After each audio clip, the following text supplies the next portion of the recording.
Hey everyone, and welcome to the Making Room podcast, where we clear out the clutter and make more room for God to move in our lives. I'm your host, Paul Radke, and today we're going to be talking about a topic that I believe is relevant for everybody who is a follower of Jesus. Anybody who wants to believe in Jesus and follow him has to learn to do this, and that is we have to learn to trust God more. With every day that comes, with every month, with every year, with every difficulty, we have to learn to trust God more and more. And there's something that I've found to be true. And it is not the supreme truth, but it is a truth that I have found very relevant in my life. And that is, you can't trust God if you can't trust yourself. You can't trust God if you can't trust yourself. And there's a few reasons that I have for this. Is that if I don't trust myself, then I won't follow through on what I believe God is telling me to do, because I'll constantly doubt, well, was it God that told me? Was it me that told me? Was it someone else that influenced me? I'll be so double-minded about what God said to do because I won't fully trust it. Another thing is when I read his word and I see his promises and I see how he's told me to live, I won't fully believe that I can attain the promises he's given because I don't trust myself to live up to how he's asked me to live. So when we don't trust ourselves, we immediately become double-minded about all of the things of God. And that's my experience with it. You can say that, well, you can trust God and not trust yourself. There's a truth to that. And we have to trust God more than we would ever trust ourselves, right? We are human. He is infallible. We are very fallible. So there's a truth to I have to trust God more than me, but also if I don't trust me, then how could I possibly trust him? It's kind of like this projection issue, right? Like we have these issues in our lives that we often project onto somebody else, even though there are issues. And when we have a self-doubt, and a mistrust of our own intuition, of our own conscience, of our own ideas, then we immediately project that into the world. We project that onto other people. We project that onto God even. And so it's important that we learn to trust ourselves and behave in a way that creates trust, right? Building self-trust, to me, is just like building trust in any other relationship. There's some key factors that have to take place in order for trust to be built. It doesn't just happen overnight. When me and my wife got together, trust just didn't happen the moment we got together. It happened over time. Anytime I've built a new friendship, trust didn't happen overnight. It happened over time. Now, I may have given faith and trusted them in little increments, but it wasn't that I built big trust in those relationships until we had been through some big things together. And so today I want to talk about some of the things that we can do in our lives to build more of a self-trust, to get rid of some of the self-doubt that we deal with, and we all deal with it, right? We all deal with, well, am I doing the right thing? Is this really what God wants me to do? Am I just being ridiculous? I've asked myself that more lately than I think anybody ought to. But these are some tips that I use to make sure that I stay on track and that I am a trustworthy person. Because if you're not trustworthy, then why would you have trust, right?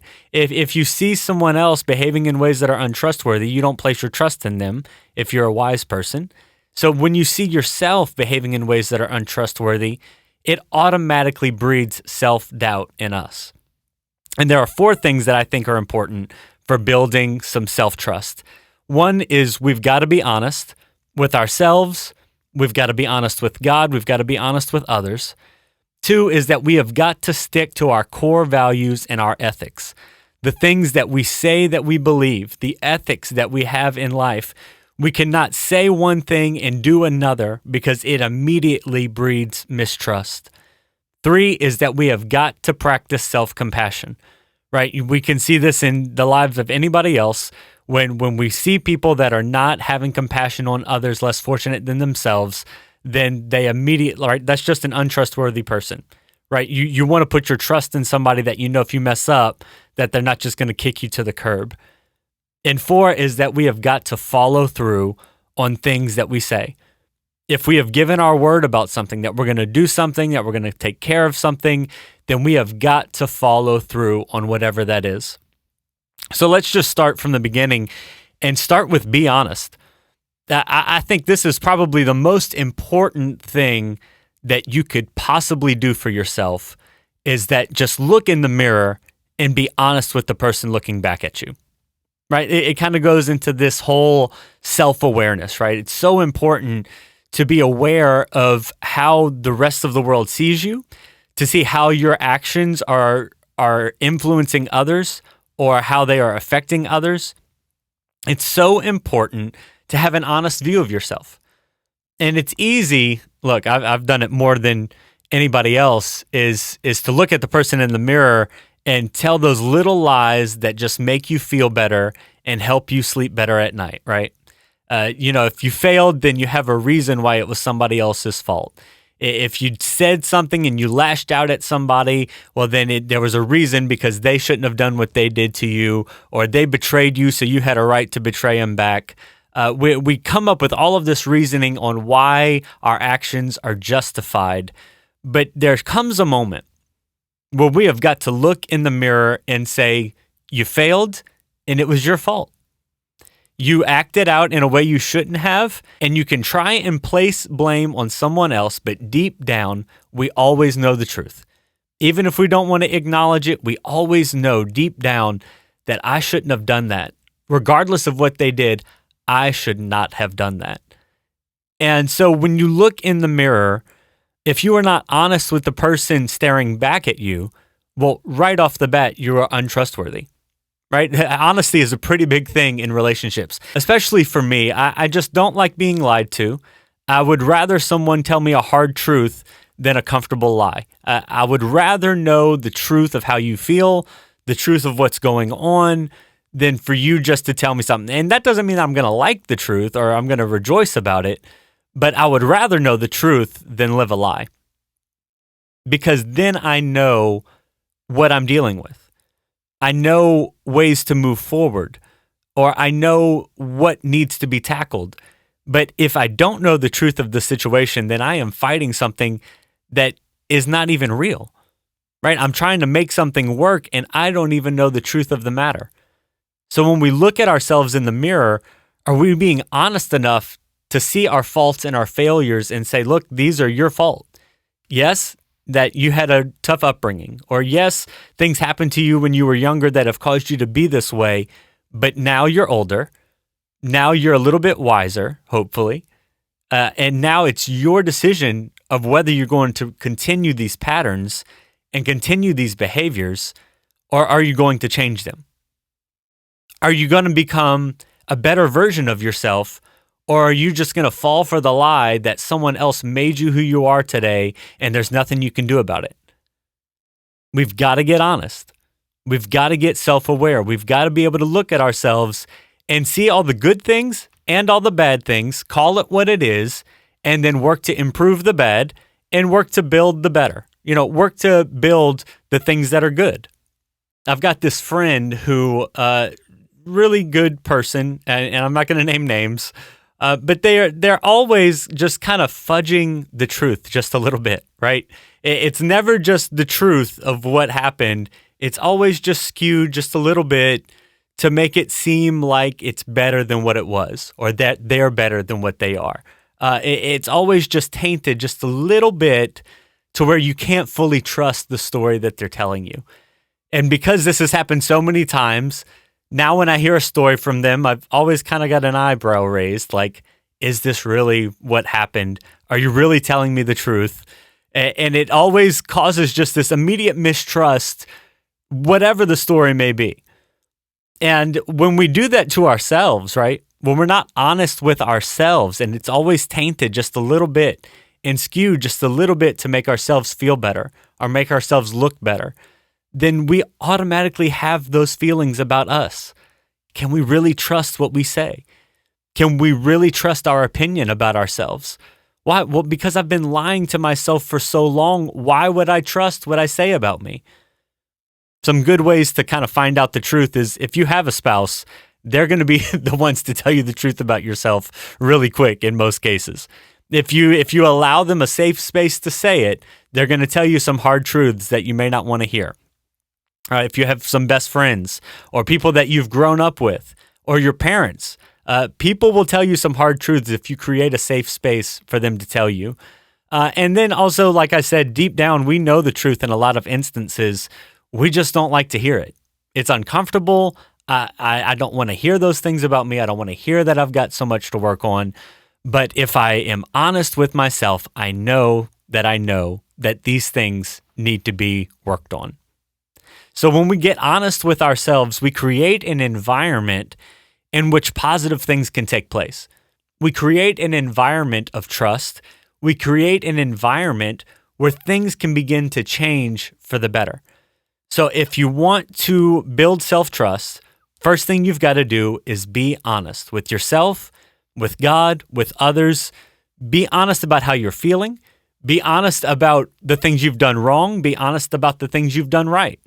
Be honest with yourself, because it is, I think, the biggest thing in just creating self-trust. The second thing that we've got to do is that we have got to stick to our core values and ethics.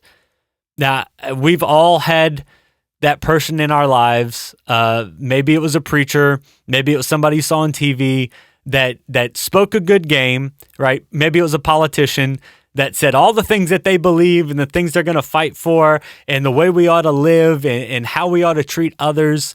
But then they go out and they act in ways that are just the complete opposite of everything that they've been preaching.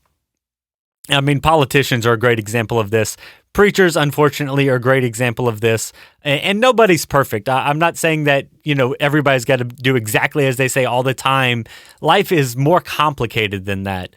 But overall, when we say something that we believe in, when we declare a core value, when we declare how we believe other people ought to be treated, if we're not treating people that way, then we automatically create a mistrust in ourselves. Because I'm saying one thing, but I'm doing another. Yeah, it's kind of like, your parents would tell you when you were younger, do as I say, not as I do. Because they would tell you, you have to do this, but then they would do the very opposite of what they were telling you had to do, right? So when we create that environment, it creates a mistrust in ourselves because we're saying things, but we're not doing them. And when we don't see ourselves doing the things we say we ought to do, we automatically lose trust, just like you would in another relationship. If you had somebody in your life that declared all of their core values and what they believed and how they ought to treat others, but then they were always treating others just unkindly and rudely, and they were terrible to the waitress at the restaurant, and they were terrible to their coworkers, and they were always just trying to get ahead by beating others down, well, we wouldn't trust that person's word very much, would we? We wouldn't trust their ethics. We wouldn't trust their core values that they've stated because they don't live up to them. They don't even try to live up to them. Are we trying to live up to the things we say we believe? Are we trying to do the things that if I say I believe something, am I going to follow through on it? This was a big thing for me when I left pastoring a few months ago, was I said that I wanted to follow Jesus and I wanted to do what he instructed me to do. And I had a decision to make. Was I going to stay where I was comfortable, where I had things good, or was I going to take that step of faith and do the thing God was telling me to do, even though I didn't know what was going to happen after I did it? And at the end of the day, I wound up following through on taking that step of faith because I said, I have stated that I want to follow Jesus and I want to do what he's telling me to do. And I can't preach this stuff and say I believe this stuff, but then not follow through on it. And so I followed through because I wanted to stick to that core belief. I wanted to stick to that ethic of following Jesus wherever he led me. And so that's important for your life too. If you say you believe something, whether I agree with it or not is rather irrelevant. Do you agree with it, and are you going to follow through with it? If you believe that you ought to treat others the way you want to be treated, then that's how you ought to be displaying that to the world. People ought to see that in you. Your coworkers ought to notice that about you. Your family ought to notice that about you, that you do your best to help others and to elevate them and to be kind to them, even when they do things that, would mean that they don't deserve that. The third thing that we've got to do, and this is a really big one, is we've got to practice self-compassion. It is not easy to trust somebody that will kick you to the curb the moment you mess up. If we had that teacher in our lives, or we had a parent like that in our lives, that when we did something wrong, we just, they kicked us to the curb. It was hard to continue to trust that person to be with you through difficult times. You could trust them when everything was going great, but you couldn't really trust them when everything was falling apart. And are we people that can trust ourselves when everything's falling apart? When we're going through a bout of anxiety, or when we're going through a bout of depression, or when we've failed and we've not followed through on something that we said we were going to follow through on, when we've just missed the mark, are we the kind of people that kick ourselves to the curb and say, you idiot, why'd you do that? You're such a fool. Do we talk down to ourselves, or do we practice compassion and realize, what? We're human. If somebody else would have done this, I would have tried to encourage them and encourage them to get back up, encourage them to keep going, encourage them that their faults don't define them. But oftentimes that's not how I encourage myself. That's how I might encourage you, but it's not how I encourage me. And I've got to remind myself that, sometimes I need to back up, get a wider perspective. If somebody else had done the thing that I just did, what would I tell them? How would I encourage them? How would I pray for them? And then do that. Sometimes we're just our own worst critic. We just are the first one to say everything we've done wrong. We might not tell everybody else, but we do it. And we've got to step back and say, we're just human. If somebody else would have made this mistake, I would have tried to make them feel better about it. So it's time that I make myself feel better about it too. It's time that I have compassion, not just for the world around me, but I have some compassion for myself, because I want to be able to trust me. I want to be able to trust me when I'm going through difficult times and when I'm going through good times. And I can only do that if I'm a person who has compassion on myself. Just like I can only do that if somebody has compassion on me when I go through difficulty, I can only do that with myself when I have compassion as well. So we've got to be honest, we've got to stick to our core values and ethics, and we've got to practice self-compassion. And the last one, number 4, is we've got to keep to our word. Now, I've had some real struggles with this in the past, and I think a lot of people do. It's hard to say you're going to do something and stick to it no matter what. It's hard to wake up in the morning when you don't feel like doing it and go do it anyway. But I have found that the more that I say I'm going to do something and stick to it, the better off my mental health is, the more confidence I have in myself, because I'm a person that follows through on what they say they're going to do. When I was a kid, my parents finally got to a point where they would almost stop committing to do things later in the day. Or, if they said we were going to go to the zoo and then we wound up not going to the zoo, I had a really hard time with that. We had a plan. We said we were going to do something. We're not doing it. And so it got to the point that they almost just stopped saying we were going to do things. I said, can we do this? And they'd say, we'll see. And can we get this? We'll see. Like, it was never just a straight, yes, we can, because they didn't want me to stick to it. They didn't want me to hold their feet to the fire about it.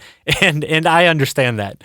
But it's still that way for me a little bit, is that when we have a plan, I want to stick to it.